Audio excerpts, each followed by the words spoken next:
মহান স্বাধীনতা দিবস উপলক্ষে চট্টগ্রামের পটিয়া আব্দুস সোবহান রাহাত আলী উচ্চ বিদ্যালয়ের শিক্ষক শিক্ষিকা ও শিক্ষার্থীরা মুক্তিযুদ্ধের বীর শহীদদের প্রতি গভীর শ্রদ্ধা নিবেদন করেছেন।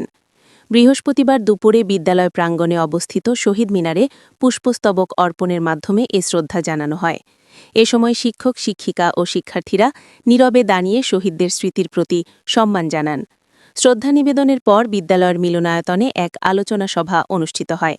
এতে সভাপতিত্ব করেন বিদ্যালয়ের প্রধান শিক্ষক আবু তাহের মোহাম্মদ তোহা।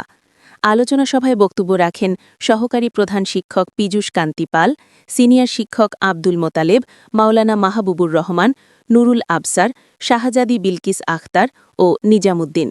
বক্তারা মহান স্বাধীনতা দিবসের তাৎপর্য তুলে ধরে নতুন প্রজন্মকে মুক্তিযুদ্ধের সঠিক ইতিহাস জানার আহ্বান জানান এবং দেশপ্রেমে উদ্বুদ্ধ হয়ে দেশের উন্নয়নে ভূমিকা রাখার উপর গুরুত্বারোপ করেন। এর আগে বিদ্যালয়ের শিক্ষার্থীরা শহীদ মিনারে পুষ্পস্তবক অর্পণের মাধ্যমে বীর শহীদদের প্রতি শ্রদ্ধা নিবেদন করে।